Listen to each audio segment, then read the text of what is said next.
Medina Munawwara की गलियों में गैर मामूली रश था। सहाबा कराम रज़ी अल्लाह तआला अन्हा के गरज तेज़ी के साथ अल्लाह अकबर के नारे लगाता एक दूसरे को मुबारकबाद देता हुआ मस्जिद नबी की तरफ गामजन था। इनमें सैयदना अबू बकर सिद्दीक़ रज़ी अल्लाह तआला अन्हु थे। अल्लाह ताला यहूदियों को बर्बाद करे, इनकी तमाम ख्वाहिशात नाकाम हो गई। वो आपस में गुफ्तगू करते हुए जा रहे थे। हज़रत अबू बकर सिद्दीक़ रज़ी अल्लाह तआला अन्हु आज गैर मामूली तौर पर खुश थे और लोगों की तवज्जो का मरकज़ बने हुए थे कि आज वो पहली मरतबा नाना बने थे। मस्जिद नबी में पहुँचे तो अल्लाह के रसूल सल्लल्लाहु अलैहि वसल्लम का चेहरा मुबारक भी खुशी से चमक उठा था। उधर हज़रत अस्मा रज़ी अल्लाह तआला अन्हा ने अपने नामरूद को अल्लाह के रसूल सल्लल्लाहु अलैहि वसल्लम की झोली मुबारक में डाल दिया। आप सल्लम ने खजूर मंगवाई, अपने धन मुबारक में उसको चुबाया और फिर बच्चे के मुंह में अपना लुआब मुबारक डाल दिया और इस बच्चे का नाम अब्दुल्ला रखा। इस तरह इस बच्चे के पेट में सबसे पहले जो चीज़ दाखिल हुई वो आप सल्लम का लुआब मुबारक था।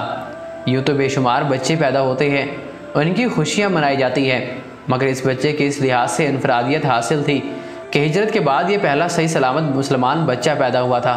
जब अल्लाह के रसूल सल्लल्लाहु अलैहि वसल्लम हिजरत करके मदीना आए तो यहूदियों ने ये अफवाह उड़ा दी कि इनके जादूगर ने इस मुसलमान पर जादू कर दिया है और अब इनके यहाँ कोई बच्चा पैदा ना होगा। और इत्तफाक से हुआ भी यही कि या तो बच्चा पैदा ही ना होता और अगर होता भी तो पैदा होते ही वफात पा जाता। इस तरह यहूदियों को खुश होने का खूब मौका मिल गया। हज़रत अबू बकर सिद्दीक़ रज़ी अल्लाह तआला अन्हा की बेटी हज़रत अस्मा रज़ी अल्लाह तआला अन्हा हिजरत की मुशक्क़त बर्दाश्त करते हुए मक्का से कबा पहुँची।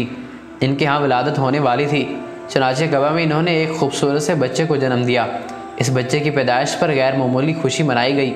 अल्लाह अकबर के नारे लगे और ये नारा इस कदर ज़ोर से लगाया गया कि मदीना गूंज उठा, क्योंकि यहूदियों का प्रोपेगेंडा नाकाम हो चुका था।